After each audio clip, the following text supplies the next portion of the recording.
Bonjour Père Louis, heureux Bonjour de, Christine. heureux de vous retrouver pour ce nouvel épisode de notre podcast dans les sabots de Bernadette. Et oui, c'est la dernière étape avant de nous retrouver pour de vrai à Lourdes et de fouler ensemble les pavés de ce qui est devenu depuis donc un sanctuaire marial. Oui, nous continuons notre cheminement à la suite de Bernadette dans ses sabots. Nous allons vivre avec elle les apparitions successives. Donc d'apparition en apparition, la foule grossit de plus en plus, le bouche à oreille fonctionne, tout le monde veut voir la dame. Ouais, vous imaginez s'il y avait eu des autoroutes déjà, s'il y avait les réseaux sociaux, la foule aurait grandi de manière exponentielle. La dernière fois, nous avions suivi Bernadette lors de la 13e apparition, donc c'était le mardi 2 mars 1858, donc au milieu du siècle dernier. Et la dame avait demandé à Bernadette d'aller dire aux prêtres qu'on vienne ici en procession et qu'on y bâtisse une chapelle. Bernadette donc en parle à l'abbé Péramal, curé de Lourdes, mais celui-ci, donc le curé de Lourdes, n'attend qu'une chose en fait, c'est de savoir le nom de la dame.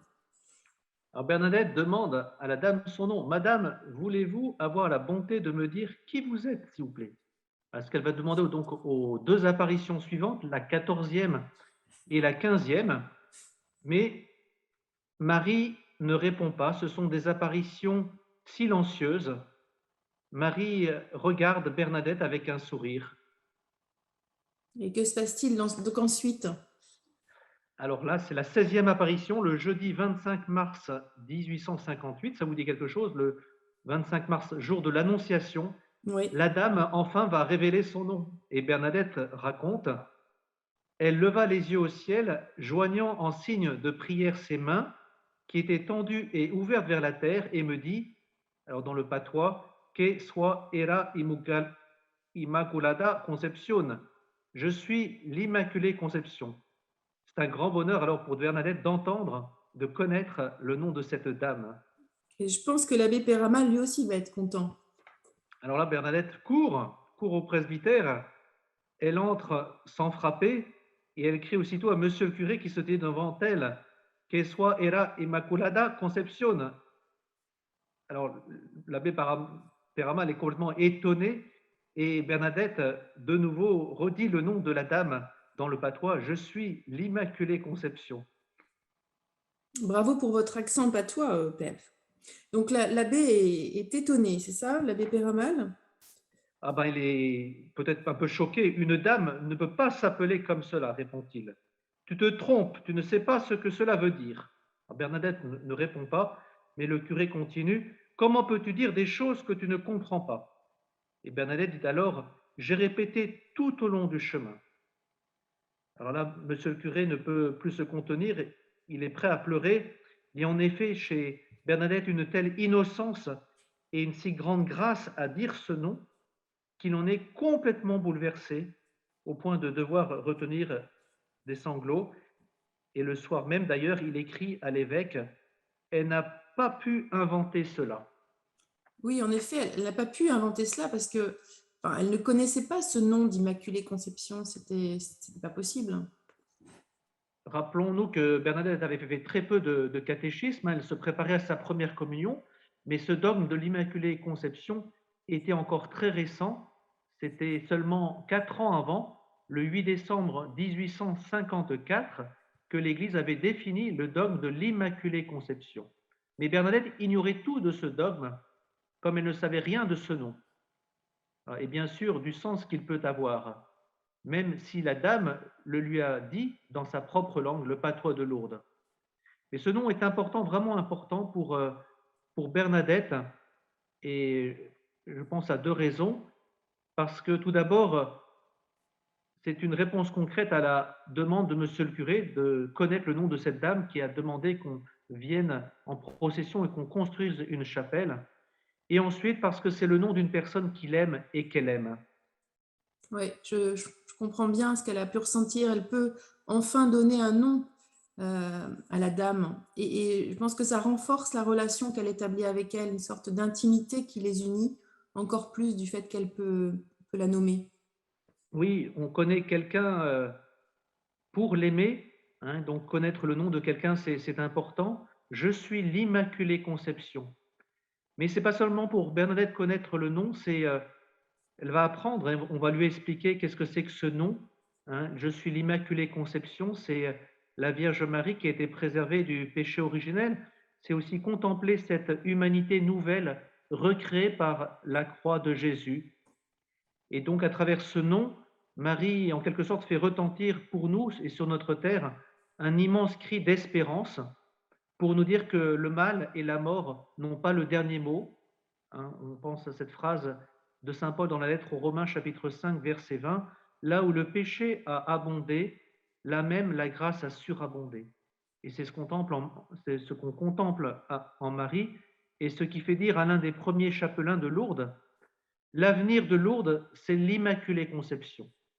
Et même on pourrait aller plus loin et jusqu'au bout en disant, l'avenir de l'humanité, c'est l'Immaculée Conception. Oui, quel nom magnifique. Et pour nous, concrètement, en tant que chrétiens, en tant que pèlerins aussi, en tant qu'équipiers, tout simplement, qu'est-ce que cela signifie? Quelles conséquences dans nos vies, ce nom? Alors Marie dit ce nom, je suis l'Immaculée Conception, qui est quelque part notre nom de baptême. Hein. Rappelez-vous que ce nom est dit dans une grotte à Lourdes, cette grotte qui est boueuse, hein, un peu symbole du péché, des ténèbres. Et donc, dans cette grotte, il y a une source. Et cette source nous fait penser à ce trésor reçu pour nous, qui est le trésor du baptême, reçu par Bernadette, hein, qui nous dit qu'il n'y a pas que le mal, mais il y a vraiment le bien que Dieu veut faire en nous. Et donc, nous sommes invités à porter un regard positif, optimiste, confiant, hein, sur notre avenir et l'avenir de notre humanité. Dieu n'a pas créé le mal, Dieu ne veut pas le mal, mais face à ce mal, il en a triomphé, hein, pour toujours définitivement par la croix de son Fils Jésus-Christ. Et je crois que c'est vraiment ça le message de Lourdes, c'est le message de la rédemption de ce Dieu qui vient nous sauver, et ça nous invite à nous associer le plus intimement possible au Christ et à sa victoire sur le mal. Alors peut-être de manière plus concrète, ça veut dire nous reprendre conscience de ce trésor du baptême, de cette grâce du baptême, de cette innocence, et puis prendre des engagements concrets, hein, lutter pour nous, chrétiens, lutter contre le mal sous toutes ses formes.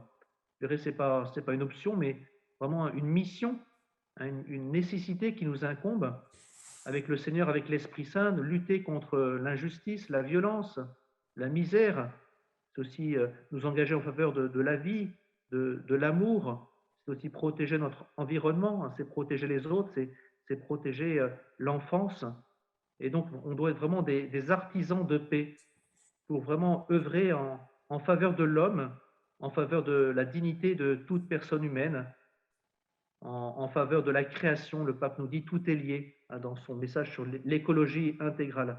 Alors, chacun ensuite peut trouver l'application, hein, dans sa propre vie, et je pense que c'est un engagement et une espérance qu'on peut porter déjà dans la prière. Oui, merci pour ce cri d'optimisme, d'espérance, Père. Ça fait du bien de vous entendre, surtout en ce moment où voilà, il y a le monde et puis la France, l'Église passe par des moments difficiles. Donc, merci de nous redire ce message d'espérance. Et nous l'entendons, Pierre et moi, cette mission de baptiser. Nous devons effectivement, vous parlez beaucoup de devoir, mais c'est vrai, nous prenons à notre compte. Nous nous devons de témoigner de cette espérance.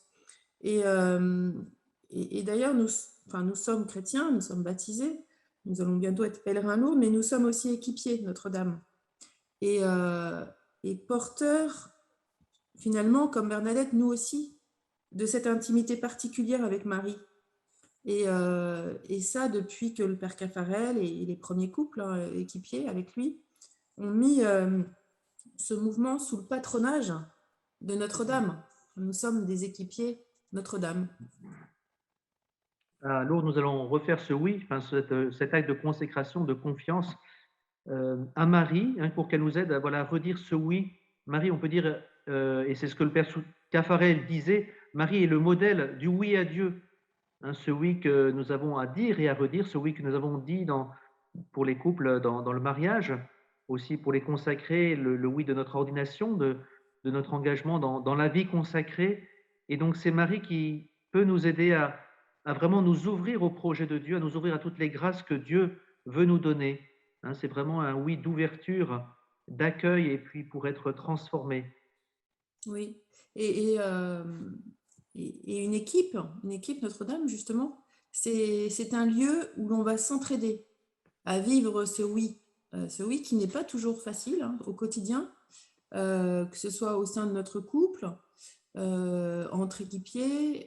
Voilà, donc on a vraiment cette chance de vivre cette équipe, cette fraternité entre, voilà, qu'on soit couple, laïque, consacré, ordonné. Euh, et Père, vous savez combien c'est important pour un prêtre d'ailleurs de vivre cette amitié fraternelle avec les familles. Moi, je suis déjà admiratif, voilà, je pense, dans mon équipe, par exemple, de cette vie familiale, cette vie conjugale aussi, au jour le jour, hein, tout ce que ça implique d'investissement, d'énergie, d'amour. Et donc, je pense, oui, pour moi, prêtre, ça m'aide à avoir vraiment le côté réel hein, des familles et ce oui qui est à dire tous les jours. Hein, si un petit crie la nuit, il faut se lever. Et donc, pour moi, ça me redit ce oui aussi que j'ai à redire dans ma vie de prêtre. Et une équipe, c'est ça, c'est on s'entraide. On s'entraide dans nos vocations respectives du mariage, de l'ordre. Et on expérimente aussi, comme vous le dites, Christine, cette fraternité, hein, fraternité, on peut dire, humaine et baptismale de ceux et celles qui sont ensemble dans une équipe et on partage des joies, on partage des peines, on a le droit de partager des difficultés, des intentions de prière. Et c'est vrai que pour un prêtre, je crois que c'est très important, ce lieu, hein, cette équipe, où, sans jugement, on peut voilà, dire un petit peu nos ombres, nos lumières, pour nous aider à avancer. En tout cas, je pense que c'est vraiment une grâce et c'est aussi prophétique. Oui, et je pense que vivre ce rassemblement à Lourdes, c'est un symbole fort pour nous. Et je crois qu'on va y ressentir la présence de Marie. Et nous pourrons lui confier nos vies, nos familles, hein, nos équipes, notre mouvement aussi. Hein. D'ailleurs, voilà, comme on en a déjà parlé, il y a ce temps fort qui sera proposé à tous les équipiers de France, du Luxembourg et de Suisse de renouveler leur consécration à Marie. Ça se passera lors de la célébration de clôture, donc, qui sera retransmise donc, en direct pour les équipiers qui ne seront pas présents à Lourdes, le samedi en 13, en début d'après-midi. Voilà, donc rendez-vous à tous pour ce moment de consécration de nous-mêmes à Marie. Faire un petit mot de plus ou bien on se dit à bientôt dans quelques jours à On se Lourdes. dit à très bientôt à Lourdes alors. Ok, merci pour cet échange à nouveau. Et Merci puis, Christine et merci aussi à Pierre qui est à vos côtés. Hein. oui, Bah oui, il est merci là. Père. Et puis, à grande joie de se retrouver à Lourdes. À bientôt, merci. À très bientôt, au revoir. Au À revoir, Père. bientôt. Au revoir.